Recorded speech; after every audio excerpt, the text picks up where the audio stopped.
Yo people, welcome back to the YouTube channel. You already know what time it is. It's time for a reflective review. Listen, I said I was going to do this yesterday. We're going to go through the review comments and we're going to get your comments up. Any questions that you have, any queries, any doubts, any things that you want to get off your chest and put out there in the atmosphere. We're going to read it out and we're going to answer your questions. And this series is going to be after every game and we're going to develop it. It's kind of like our post-mortem, our time to really condense and kind of take in what's happened and look back. But we're going to be adding to this series. We've got a cool intro that's going to be coming and it's going to have more of a theme to it for sure, but it's not quite ready in the works yet. But I do want to get the ball rolling with this video, with this review, because we've won, and no better way to start a series than when we've won. So let's get into the first question. We're going to talk more about what also was said in the post-match as well. I go with this first one. I think obviously Leslie is capable of having a massive impact on our season, just to see out some of the winning games.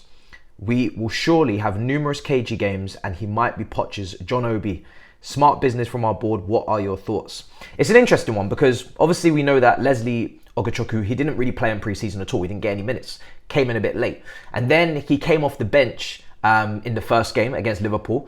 And then he was on the bench against West Ham and Santos was nowhere to be seen. It was always between him and Santos. And, you know, they could have done a similar job in maybe different ways. Santos was showing tenacity. He was tenacious. He was winning his duels. He was comfortable in the first phase in pre-season. But this height, that extra height that Leslie's bringing, and hopefully that presence in midfield in terms of just, you know, that size is hopefully potentially the reason why he stayed. Also, sometimes we know that, you know, players, like I said on the watch along, kind of just go out on loan because they need those minutes, and maybe they feel like Andre Santos needs the minutes more. He needs to be playing regularly, whereas Leslie was playing regularly last year in League One at a top 5 league level, and he's ready to kind of contribute now and not necessarily need a lot of minutes, but be more around the place and make these contributions. Coming off the bench and having this kind of option where we have a player that can hopefully close out games. And like I said, if teams are going to start floating balls into the box, if teams are going to start trying to put that type of aerial pressure on us and slump it, then he coming in and being able to deal with those situations is a secret weapon in itself.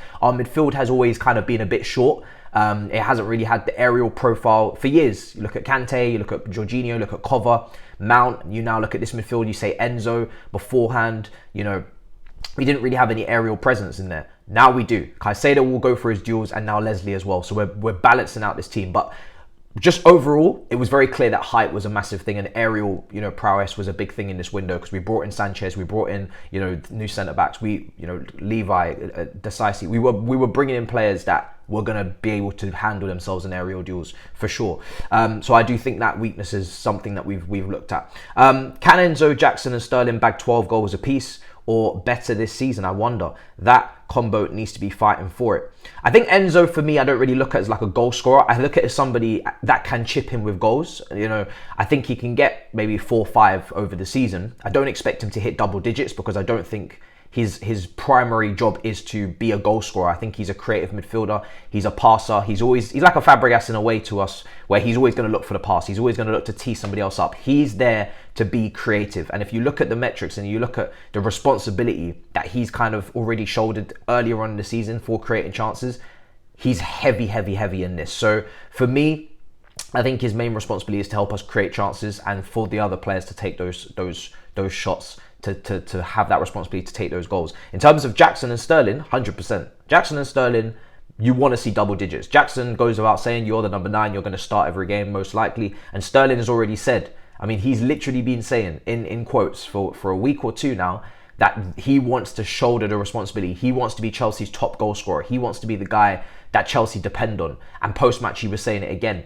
He wants to be, you know, almost fall in love with the game again. It's great, the mentality from Sterling, and this is what we've been crying out for, to show that kind of leadership, not necessarily with the armband or anything, but just to show that you're one of the most senior players. You're the ones with one of them, you know, a lot of experience. You know, you're the one that's going to bring something to the table to help the younger guys out. We've got so many unknown quantities in this team, so many players that need time, so many players that need, you know, kind of walking into the Premier League and learning lessons, so to speak. Sterling can't be one of those players. So he has to take that responsibility. He has to take that leadership. And in the last couple of performances, that's exactly what he's done. So thankfully, you know, I think and I hope both those guys 100% will be hitting those targets, and hopefully more. No reason to think that minimum 15 we can't get, hopefully, from those guys.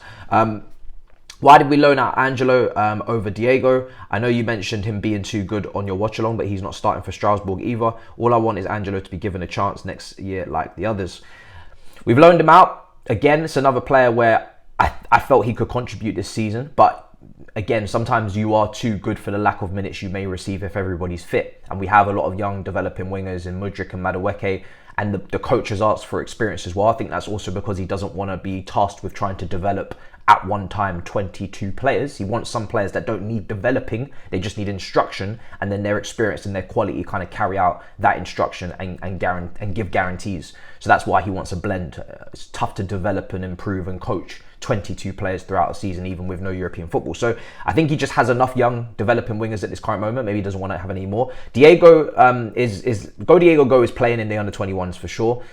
He was on the bench yesterday because we got a lot of injuries, but you're not really going to see a lot of him really apart from the cup games. You're going to see him against Wimbledon, I think, on Wednesday, maybe. But in terms of week to week, you're not really going to see him. And then, therefore, you wouldn't really see Angelo if everybody's fit, if most players are fit. Remember, we've got 9 injuries. So the bench that you saw against Luton isn't really what I'd expect to see on most weeks. We're kind of having a bit of an injury crisis. 9 injuries is a lot of injuries. It doesn't sound like a lot because we're not really complaining.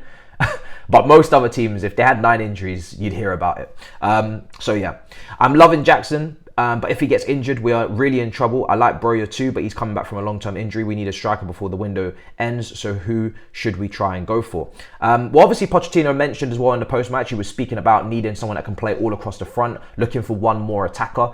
That's clear. That's something that we're going for. We've been linked with Bacola at Lyon. He could play on both flanks. I've never seen him play up front. For me, my preference, I've spoken about it. If you're going for the older version, I'm looking at maybe a Taremi. That's a striker. That's someone that can get you goals. He's at Porto, different profile, different age, consistent with the goal scoring, no injuries, running out of contract, low wages. Just ticks a lot of boxes for me. And a different option in the air. If you're getting those great crosses that we saw in this game, hopefully coming from more often, you got someone to hit.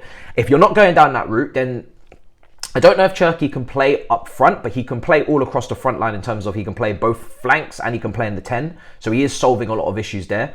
And again, it's taking that creative burden off of someone like Enzo, where he is the pass master. But if you add a Cherki in there from Lyon, I know there's questions over attitude and work rate. I don't know how true that is to be. But again, very talented individual, extreme high levels of chance creation, can pass with both feet, can play that pass, can spot those runs, and can dribble and go past players as well, which is another obvious option of unlocking. So he's just a very fluid player. He would just kind of piece together this attack very nicely and connect the dots and make us so exciting to watch, but also make us more fluid and establish chemistries and relationships with Jackson. I mean, Jackson would love that. Jackson is one of those players that's dropping deep, he's linking up, and if you give him players that can interchange and that are fluid and that are also good at those things, then you're going to be able to create chances. Jackson is helping us create a lot of chances, and that's the kind of forward and striker that I've been craving for a long time. So yeah, more in that mold. Would you bench Thiago Silva to play a back 4 or continue with the back 5 and keep him in? I think he's still starting material, but to move forward, we can't be playing with a back 5. It's a sticky situation. Let me know your thoughts. Well, obviously in this game, it was kind of clear, and in the last game, we're not really playing a back 5, but I get why you're saying it because Chilwell is in the team and he is a left winger. So technically a back 4, but when you play with a left back at left wing, it feels like a defensive back 5 because you haven't got an attacking player in an attacking position. Yes, the answer to your question is yes. We do have to look past Silva. Silva's a generational, incredible, more than a man defender. He's unbelievable, right? And he's special. But at the end of the day, this is probably his last season, and we do have to be able to play without him. And that's why in some moments, in some matches, it is good to take him out, not only for his own rest and recovery, but also for our responsibility of looking past him and saying, actually, we're going to actually handle our business without you, and we're not going to depend on you and squeeze you like a sponge. So yes, I do want to preferably see a 4 in the future, in the near future. I do want to see a left winger on the left wing. I do want to see an attacking player in that position because we should be taking the game to teams, and we should have balance as well. We should be able to attack down both sides equally, and get Chilwell back to left back, or you go with another option. But yeah, ideally I would like to see just the 2 centre backs because, like I said, in the first half when we were moving the ball very slowly, he was part of that. Moving the ball very slowly, not really putting any pace on it, and getting very methodical and kind of complacent in that first half, for most of that first half after we scored. So I feel like if you take a centre back out of there and just get them punching the ball earlier into midfield, which is our strength. Our midfield is incredible right now. Gallagher's had a great start to the season, or very good start to the season minimum. Great performance yesterday. And then you've got Enzo, you've got Lavia, you've got Caicedo. If you add a potential 10 in there, that's before Nkuku and Carney comes back. That midfield is ridiculously exciting. And obviously Leslie as well, who, when he came on, Leslie was very strong, looked press resistant. Obviously it's Luton, so I can't really go too far with it, but he looked comfortable, he looked good. Do you think when Lavia starts, we will shift to a 4 at the back and see Enzo as a cam? Listen, I don't think Lavia not being here is preventing us from playing a 4. Mainly because we've seen Gallagher play as one of the deepest midfielders already in this team in pre-season, and also at the start of the season. We have Caicedo now, so we could easily do that now. I think the reason why we're not playing a 4 is now due to the options at left wing. I don't think the manager completely trusts Mudryk to play a full 90. We haven't seen him play one yet, and he hasn't been starting. Again, maybe it's instruction, maybe it's certain things that he wants him and needs him to do in that position that he hasn't quite learned yet. It will take time. He was obviously injured last game, and he hasn't gone with Maatsen. I don't know why. Maybe it's contract related. Maybe Maatsen isn't as good as I think he is. I don't know, but he's not got an option that he likes at left wing. I find it hard to believe that he long-term thinks Chilwell can play left wing. So I don't think it's Lavia actually preventing us from going with a 4. I think it's the left side kind of situation that we have going on. Question to you: were you not scratching your head when Poch didn't make any substitutions till 70 minutes, even though we were not looking fluid? In my opinion, he should have brought on an attacker like Maatsen or Madueke after 55 in place of Chilwell. I think letting the game away drift till second goal can come and cost us in upcoming games.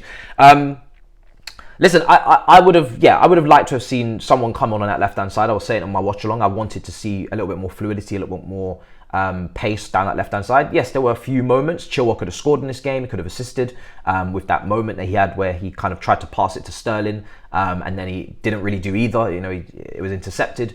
And he had a couple moments where him and Jackson tried to get 1-2s going, but it just wasn't the same as what we've seen from that side before in pre-season with Nkuku, the 1-2s, Mudryk had the 1-2 in the goal, Maatsen, Jackson. So the chemistry wasn't there to the same level. But listen, we did win the game, and the second half was a vast improvement. Maybe it's trying to, I don't know, build up fitness as well in terms of those players. We haven't really made many changes in the starting 11 since we started these first 3 games. It's been a pretty consistent team, and we've got Wimbledon on Wednesday, so he's probably thinking we are gonna get this game wrapped up. We have improved since the team talk. We have come out a lot stronger in the first half. I'm gonna leave these guys. We've come out a lot stronger in the second half. I'm gonna leave these guys to keep plugging away, get the goals, and then I'll make a couple subs. But also because on the game against Wimbledon, we could see wholesale changes. We could see 10, 11 changes. So we're going to see Madueke, we're going to see Maatsen, we're going to see potentially, Brewster. We're going to see a lot of changes against Wimbledon on Wednesday. So might be saving them for that. Can you please show Gallagher's passing map? I couldn't find it actually. It's very difficult to find passing maps actually for every individual player. Obviously, people got to make them, but you didn't think he did anything special yesterday. People are raving how impressed they were. I just don't see it. My thing is with Gallagher is that I think yesterday he kept things simple and he was very effective. And that's how I need him to be, because he's not special technically. He's not, someone that's like Enzo Fernandez or like Caicedo who's going to, play to a level technically that we haven't seen in this team. He's going to play it off simple, lay it off and keep the passes very much crisp and clear, and then make those great off the ball runs, win the tackles, win the interceptions, get into dangerous positions. And what I was happy with Gallagher is that he wasn't shot spamming, even though I've looked at him and said, you know what, you are probably the guy from distance that we can look to take shots. He set up quite a few chances. He created a big chance for Sterling. He was in positions where you'd think other times we would rush and other times we would, kind of just spam something across the box or just hit and hope. And he was actually quite delicate and quite poised and said, you know what, I'm going to lay it off here, I'm going to lay it off there. And I just think he had a very clean performance. And my other praise for him was in the first half, we started to get complacent, started to get lazy. He was one of the few that wasn't doing that. When he received the ball, he was trying to go past players, he was trying to up the tempo, keep things going, get people moving at a higher speed, him and Sterling. So that's why I think it was a good performance from Gallagher. And when you watch it back, I think even the eye test, he just didn't make any real errors in that game as well, which was good to see. There wasn't any moments where I was pulling my hair out in that game saying, Gallagher, what have you done? And I think that speaks volumes. If I'm not doing that, then it's definitely been a good display. And the final question, was all about formation. And what are your thoughts on playing the same formation as Real Madrid with a diamond, having a number 10 like Cherki behind Jackson and Sterling, and having Enzo, Lavia and Caicedo behind him? I mean, it's not too dissimilar to what we're trying to do at the moment. We do have that 10 in there. Sterling is kind of getting himself into the box, as you saw with the second goal, and he is starting off on the right, getting past players, but he has that. If you're going to play on the right as a right footer and get goals, then you have to get into the box, even when the play's going down your side. And that's what we saw of Gusto. If Gusto's made that overlapping run, Sterling's first instinct was to go into the box and be there, present in the moment to get the goals.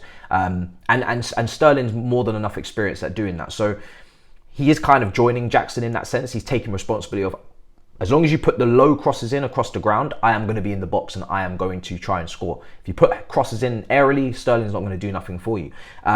So, you know, he kind of contributes to that. I think on the left wing, you could go for that, you know, on the left side, because if Chilwell's playing left back, he is going to bomb forward, as we know. He's going to get very far forward. He's going to cover, even Matson, you know, the same way. It's only Cucurella that can't do that. So in a diamond, yes, that left flank is kind of covered. Jackson pulls out a little bit. Cherki could also pull out as well from the 10, and you've got options out there. And then obviously Gusto tucks in a little bit. Again, it becomes a little bit of a back three. Colwell slots over. When Chilwell bombs forward, he kind of moves across. So that's kind of always what we're looking to do, it seems. And you've got your midfield that you've mentioned there. Caicedo, Lavia, Enzo, your midfield three. Maybe Lavia will be the deepest. Maybe Caicedo will be a little bit further forward in maybe that Kante position. Enzo obviously roams. So it's very similar to what you've described. Formations are just kind of templates. When you see the game, people start moving into different zones, and it could be anything at any moment. Do you know what I mean? It's just people taking advantage of different spaces and playing to their strengths and hopefully not to their weaknesses. So yeah, I think it's definitely doable for sure. I wouldn't really say that Sterling's going to start from that position that you're talking about, which maybe Rodrigo. He's going to start on the wide areas because we need him to take people on, to drag people out of position, to go past players. But if the play is going down the left, then I expect Sterling to be sure in the box and ready to pounce and back stick and trying to get those finishes in. So for sure, those are your questions. Big up everybody for sending them in. Make sure that you do for those reviews. When we react instantly after the match, I will be responding to your questions and answering your questions. More beautiful news. I don't know if you guys remember that tweet that Chelsea put out when we sold Morata. It was like, more good news. Well, this is more good news. Lukaku is going to Roma. Oh, you know, there was a little moment in me that was starting to worry, and you saw it on All You Can Eat Chelsea. Are we going to do the unthinkable? Are we going to try and reintegrate this man? But no, we're not. We're standing firm. And it is a loan, it seems, to Roma. We'll have to see what the terms are. Loan fee, hopefully maybe obligation. We'll see. But the player said yes. He is happy to go to Roma with Jose Mourinho. Ironically, the guy who literally loaned him out after the Super Cup penalty miss. But hey, I ain't got no problems, no qualms, no queries. Get this man gone. And then we do need, and Pochettino keeps emphasizing, we need that extra forward. And if Lukaku was staying, you could make a case to say we don't really need another forward. If we're just getting one, he would be maybe the one, but we're not. He's going, we're getting hopefully one more forward, and we'll see who that is. If it's a striker, I've kind of mentioned Taremi, because I'm trying to be cost effective here. I don't want to particularly splash. I think Pochettino has also formally mentioned that he wants someone that doesn't necessarily block off or kind of become an issue when Nkunku and Carney come back, because I keep saying these guys will come back, and when they do come back, the signing that we're making, does it still make sense? Or is it someone that is now in the depth chart third, or backup, or they're not really able to potentially play a part? Can they still fit in? And I think that is someone that can play wide but can also play 10, and potentially, if need be, is technically secure enough to maybe play false 9. But that's maybe asking a lot. And when you talk about playing out wide, and you take, that's Cherki, it's Kudus, it's players like that. So Taremi, I've seen him play wide for Porto. He can play out front. Maybe as well can be that guy. He's played, in the front two, maybe second striker. If we don't need potentially a 10, maybe he could fit in. So those are the guys I'm talking about, I'm mentioning. And it won't be I don't think it will be an out and out striker. He's called Jackson. I want to end on this. He's called Jackson potentially one of the greatest strikers. I love the fact that he's just gone gung ho and gassed his striker up to the high heavens. I really, really, really love to see a striker like Jackson in this team. Like I said, at times it was a bit rusty in the first half, but when you look back at the game in the second half especially, a lot of the chances we created, Jackson is involved. He's carrying it past a couple players, he's laying it off. You know, he's just exactly what I want up front. I don't think you guys understand. I have been craving a striker like this for years. I've learned my lessons from these minimal touch, minimal impact outside the box strikers that can't contribute unless the ball is literally planted to the finishing touch for them, with the finish or the header. I need these strikers that can contribute. And look how many chances we create. Look how many shots we've had on goal. We've had the most shots on goal. Obviously, we've played, 3 games and most people haven't, but fuck it. We've had a lot of shots on goal this season. We've created chances. And we want to add more chance creation. Great. But that's because we've got a striker that's able to contribute outside of just finishing. And if you take that away, you take away that hold up, you take away that ability to dribble past players, and you just picture all of those moments that are just turnovers and the ball doesn't stick and it bounces off him, a lot of attacks are killed. And you can't therefore interlink and play with that man up front. So it's so critical for me. That's why I was a fan of Jesus, who went to Arsenal, another player that does very similar. It helps you create more. And the more big chances, the more we create, the more goals we'll score. Yes, we may miss more. We always see whoever the top goal scorer is misses a lot of chances. They end up missing the most chances. But just keep creating, and you will create opportunities that, in theory, you cannot miss. So, yeah. I'm high on the Jackson praise and gas. I'm really happy for him. And listen, picture Jackson as our project man, as our striker, that we're given that time to continue to keep improving. But the fundamentals are there. He's got the pace. He's got the link up. He's got the ability to carry the ball past players. He just has to put the ball in the back of the net. And he just got to improve his heading ability. And that's it. And once we've got all that, we've got our complete striker. And we've got our number one. We've got our main man. So yeah, guys, big up your damn selves. And I'll speak soon. Speak soon.